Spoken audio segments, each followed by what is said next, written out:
Salut à tous et à toutes. J'espère que vous allez bien.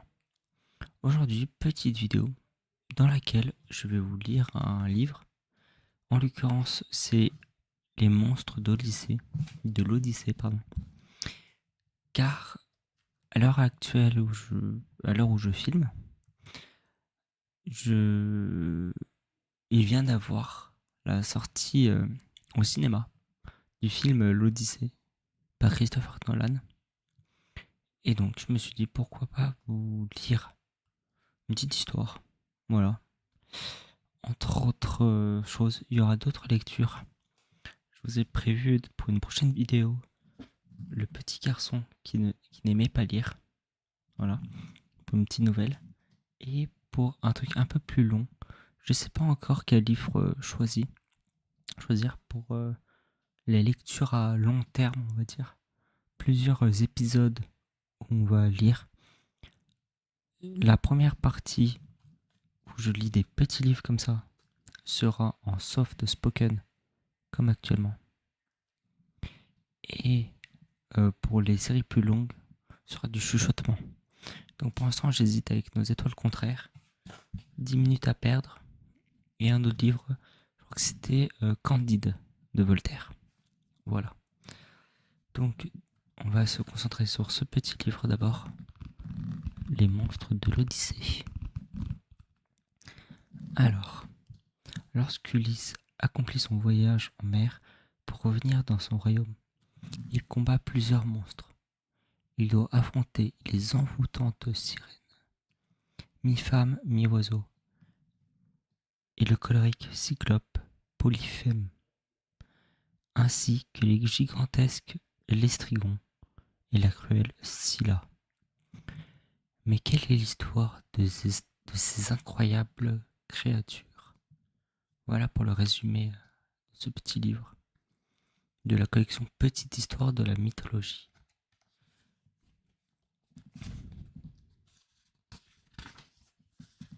Le voyage d'Ulysse. Prenez garde, la voix d'Ulysse, emportée par le vent, ricocha sur les vagues et sauta d'un navire à l'autre. Prenez garde, prenez garde. Facile à dire, mais difficile à mettre en œuvre, sur une mer démontée. Pourtant, quand les 12 bateaux d'Ulysse, le roi d'Ithaque, avaient quitté Troie, tout allait bien. Après 10 ans de guerre, les Grecs avaient enfin vaincu Troie, et chaque roi rentrait chez lui avec sa flotte chargée d'un gros butin. Seulement voilà, après quelques jours de navigation, Ulysse et les siens avaient été emportés par une prodigieuse tempête. Lorsqu'elle se fut calmée, ils naviguaient sur une mer inconnue. Pour Ulysse, un long voyage commençait, un voyage auquel on donna le nom d'Odyssée. La malédiction de Polyphème. De son œil unique, Polyphème regarde la mer. Elle danse sous le soleil tandis que les oiseaux piquent parfois vers la crête des vagues pour attraper un poisson imprudent. Polyphème observe leur manège. De temps en temps, il tourne la tête pour s'assurer que ses brebis ne se sont pas éloignées. Rien à craindre, son troupeau est paisiblement installé sur la colline et broute l'herbe avec ardeur. Un drôle de grondement tire Polyphème de sa rêverie. Il passe sa main sur son ventre. Il connaît ce bruit et cette sensation de vide à l'intérieur de son énorme carcasse. Il a faim. Il a envie de viande. La salive lui monte à la bouche. Il a un mouvement de rage. Voilà longtemps qu'aucun voyageur n'a fait halte sur son île. Et pas de voyageur signifie personne à dévorer. Il va encore devoir sacrifier l'une de ses bêtes pour calmer son estomac. C'est alors qu'il entend des voix. Elles sont menues et légères et s'égrènent dans l'air transparent avec la gaieté d'une guirlande de clochettes. Polyphème bondit sur ses pieds, court dans l'herbe, se fiche devant le plus charmant des spectacles. Une jeune fille et une femme, elles sont belles. Leurs longues tuniques laissent deviner leur corps parfait. Des perles de lumière sont mêlées à leur chevelure. La jeune fille, ah, la jeune fille. Polyphème cesse de respirer.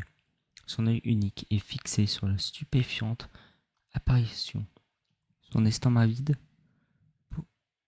oublié. Ses oreilles perçoivent des paroles qui sonnent comme la plus belle des musiques.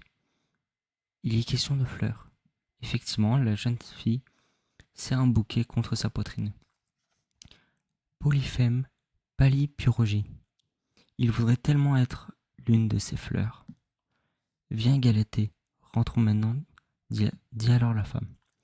Galatée, le nom s'inscrit en lettres de flamme dans le cœur de Polyphème. La jeune fille ramasse encore quelques fleurs et lance. J'arrive. Polyphème les voit gagner la mer, y plonger légèrement et disparaître. Alors il comprit qui elles sont. La femme est Doris, l'épouse de Nérée, le vieux dieu des mers, et la jeune fille est l'une des leurs 50 filles, dont on dit qu'elles sont plus belles les unes que les autres.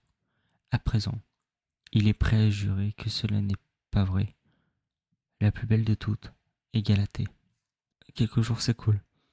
Un matin, Polyphème s'aperçoit qu'il a dû resserrer sa ceinture autour de son ventre. Il maigrit. Du jamais vu. Mais c'est normal, il n'a plus faim. Depuis la merveilleuse apparition, il a juste grignoté quelques fruits ramassés sur les arbres et des racines arrachées à la terre. Il n'a plus envie de viande. Il n'a qu'un rêve en tête, Galatée. Une fin d'après-midi, enfin, elle surgit des flots, seule cette fois-ci. Elle se dresse sur la plage et regarde autour d'elle. Polyphème bondit, puis se fige. Il ne doit pas la faire fuir. Il sait bien qu'il est plus grand que la moyenne et que son visage en effraie certains. Il faut qu'il s'arrange un peu. Il passe ses doigts dans ses cheveux hirsutes, puis dans sa barbe emmêlée, et il tapote ses vêtements pour les dépoussiérer. Le voilà présentable. Il s'avance alors à la rencontre de la jeune fille. Lorsqu'il est tout près, il lance. Bonjour Galatée. Sa voix résonne comme un coup de tonnerre. Galatée hurle avant de se reprendre. Tu m'as fait peur, souffle-t-elle. Je suis désolé, bourdouille Polyphème. Il rassemble son courage et poursuit. Je t'ai vu l'autre jour avec ta mère. Et les fleurs, tu es si belle. Depuis, Galatée l'observe tout en restant sur ses gardes. Polyphème termine enfin sa phrase. Tu ne voudrais pas m'épouser? Galatée reste sans voix quelques instants avant de bégayer. Mais tu es, tu es un cyclope? Oui, et alors? Interroge Polyphème. Il se redresse avantageusement pour montrer comment il est beau et fort. Et Galatée recule de 2 pas. Alors, je ne veux pas t'épouser. Elle fait brusquement demi-tour et disparaît dans la mer. Polyphème sourit. Il ne s'est pas fait assez beau. Mais il reprit aussitôt espoir et murmure. Elle reviendra. Elle reviendra. De retour dans sa grotte, il saisit un râteau et peigne longuement ses cheveux jusqu'à ce qu'ils soient bien lisses sous ses doigts. Il empoigne une faux et rase sa barbe. Il se mire alors dans l'eau d'une source et il se trouve beau. Bon d'accord, il n'a qu'un seul œil, placé au milieu du front. Mais tous les cyclopes ne sont-ils pas faits ainsi? Et qu'est-ce que ça peut faire, un œil plutôt que 2? Quand Galatée surgit à nouveau sur la plage, il se sent plein d'assurance. Il observe la jeune fille qui regarde autour d'elle comme si elle cherchait quelqu'un. Elle m'attend, se dit-il, et un immense sentiment de joie l'envahit. Il s'approche et salue d'une voix douce. Bonjour Galatée. La jeune fille fronce les sourcils. Bonjour Polyphème. Il le dit visage et constate.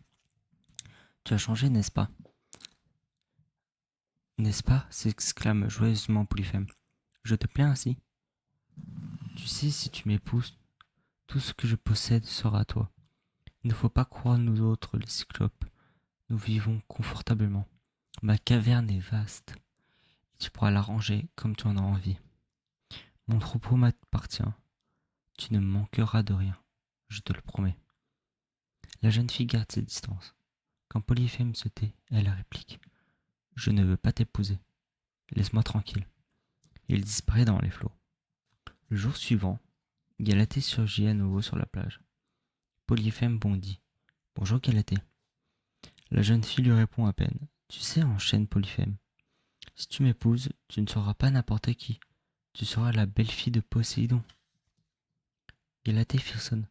C'est vrai, murmure-t-elle. Tu es le fils de Poséidon. Oui, tu vois, avec moi tu seras quelqu'un d'important. Galatée recule. Le cyclope lui fait peur, mais Poséidon, le puissant dieu des mers, l'effraie plus encore. Je dois partir, lance-t-elle avant de plonger dans les vagues. Polyphème est plutôt content de lui. Elle va revenir, se dit-il. D'ailleurs, s'il vient ici chaque jour, c'est parce qu'il y a une raison. Et cette raison, c'est moi. Il remonte vers sa caverne en sifflotant, tout content. Un voyageur l'y attend.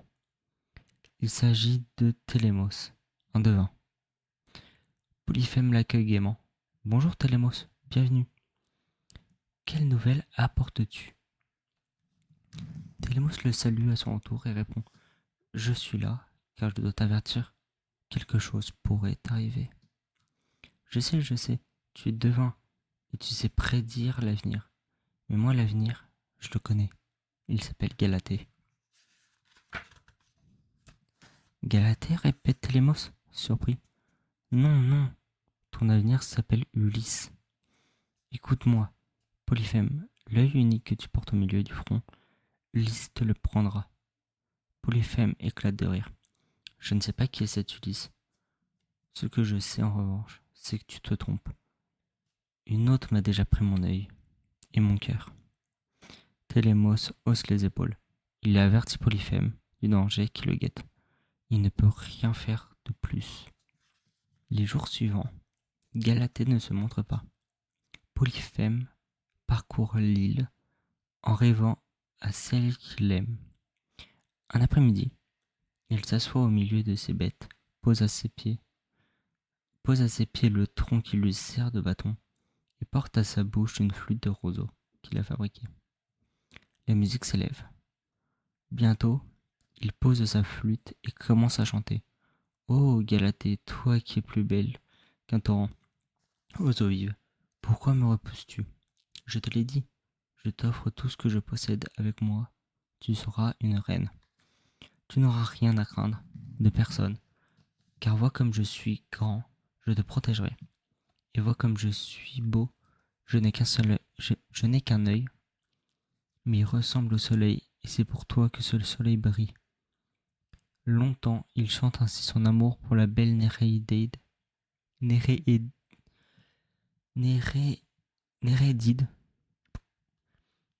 et soudain, il s'interrompt. Un mouvement vient d'attirer son attention. Là-bas, au pied d'un rocher, il se lève et son ombre s'allonge sur le sol. Il fait 2 pas et le sol tremble sous son poids. Son cœur tambourine dans sa poitrine. Mais ce n'est pas d'amour, c'est de rage. Car ce qui le voit est terrible. Galatée, Galatée, dans les bras d'un jeune homme. Un jeune homme avec 2 yeux brillants d'amour. Un jeune homme qui murmure des paroles à l'oreille de sa bien-aimée. Et Polyphème n'a pas besoin de les entendre pour savoir ce dont il s'agit. Le cyclope dévale la colline en hurlant. C'est donc ça. Voilà ce qui t'a attiré ici. Une misérable fille de Nérée. C'est ce garçon. Tu lui donnais rendez-vous sur mon île. Moi qui ai cru que... Il s'étrangle de colère, tandis que les 2 jeunes gens, épouvantés, se serrent l'un contre l'autre. Je vais vous tuer, rugit Polyphème. Non, je vais le tuer lui, et toi tu seras ma femme. Cette illustration. Affolé, Galatée jaillit hors de sa cachette et court vers la mer en criant. Assis, sauve-toi. Ah si, répète Polyphème, c'est ça ton nom? Plus personne ne le prononcera. Je vais te faire disparaître de la surface de la terre. Au secours, appelle Assis, en s'enfuyant à son tour. Galatée disparaît dans les flots, mais Assis ne peut pas la suivre. Il court le long du rivage en implorant de l'aide. Alors Polyphème pousse un terrible rugissement.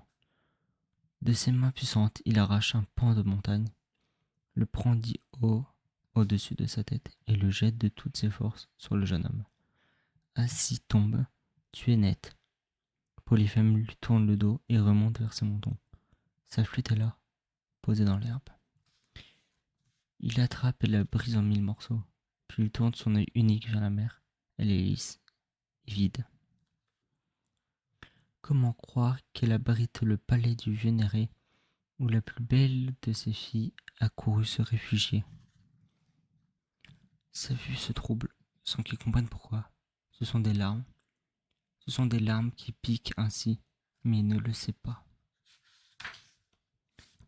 Beaucoup plus tard, alors que Polyphème s'est enfermé dans sa caverne avec ses bêtes, Galatée sort de l'eau. Elle s'approche du bel Assis, étendu, mort sur le rivage. Elle pleure son amour perdu. Elle ne peut le ramener à la vie, mais va néanmoins faire quelque chose pour lui. Assis est le petit-fils d'un fleuve. Il peut lui-même devenir un cours d'eau. D'une main douce, elle caresse son visage. Alors, un ressaut surgit du sol et le bruit de l'eau qui court se fait entendre. Petit à petit, le corps du jeune homme disparaît. Le voilà eau, le voilà fleuve. C'est sous cette forme qu'il continuera à vivre. Le temps a passé. Jamais Galatée n'est revenu sur l'île de Polyphème. Et jamais le cyclope n'est retombé amoureux. Il a cessé de peigner ses cheveux, sa barbe a repoussé, et il a pris du poids. Et la prédiction de Télémos, elle est sur le point de se réaliser. Un jour, l'équipage d'un bateau grec débarque sur l'île de Polyphème. Et le cyclope enferme les marins dans sa grotte. Puis il commence à les dévorer. Leur chef lui offre cependant du vin. Et Polyphème lui demande son nom. Personne ne répond le grec. Le vin est si bon que Polyphème en réclame à nouveau. Personne lui en donne de bon cœur. Et Polyphème boit, et boit encore. Il boit tellement qu'il finit par s'écrouler au milieu de sa grotte, complètement ivre. Une douleur terrible le réveille. Son œil le brûle, et il n'y voyait plus rien. Il porte une main à son front, sans le sang qui dégouline, arrache les pieux figés dans son œil. Ce sont les marins grecs qui ont profité de son sommeil pour l'aveugler. Il pousse un terrible hurlement. Ah, à l'aide, au secours, on m'attaque. Les cyclopes voisins accourent et demandent qui t'attaque Polyphème. C'est personne, répond Polyphème. Les autres partent en maugréant. Qu'il est bête ce Polyphème. Ce n'est pas l'heure de faire des farces. Fou de rage, Polyphème pousse le rocher qui ferme l'entrée de sa grotte. Il est sûr que les Grecs vont en profiter pour s'enfuir. Il les attrapera au passage. Mais les marins se sont accrochés aux ventes de ses moutons qui se précipitent à l'extérieur, et Polyphème ne sent que la toison de ses bêtes sous ses doigts. Il comprend trop tard que les marins l'ont trompé et qu'ils ont rejoint leur bateau. Quand celui-ci s'éloigne sur les flots, la voix de personne parvient aux oreilles de Polyphème. Cyclope, si jamais on te demande qui t'a privé de ton œil, voici ce que tu dois répondre. C'est Ulysse, le roi d'Ithaque, le vainqueur de Troie. Alors, seulement Polyphème se souvient de la prédiction de Télémos. Il maudit Ulysse, lui assurant que jamais il ne rentrerait chez lui et que son père, Poséidon, le dieu des mers, le poursuivra de sa colère. Et Ulysse a lancé ses bateaux vers le large en se demandant où le vent va à présent les conduire. Donc voilà pour cette première histoire. En fait, je pensais que le livre, c'était une seule histoire. En fait, c'est un recueil de différents monstres. Donc on avait le cyclope, Ensuite, on a les sirènes. Enfin, je crois. Non, c'est pas les sirènes. C'est les géants mangeurs d'hommes. Ensuite, il y a les sirènes. Et ensuite, il y a l'aboyeuse de la mer. Voilà. Donc, je pense que je vais en faire plusieurs vidéos. Une histoire pour chaque monstre. Non, une vidéo pour chaque monstre. Voilà, vu qu'elle fait déjà 21 minutes cette vidéo. Merci à tous d'avoir écouté la vidéo. J'espère que cela vous a plu. Désolé si parfois j'avais du mal à lire. La dyslexie, ça n'aide pas. Reposez-vous bien, dormez bien. Et surtout, n'oubliez pas, gardez le sourire. À très bientôt tout le monde. Faites de beaux rêves.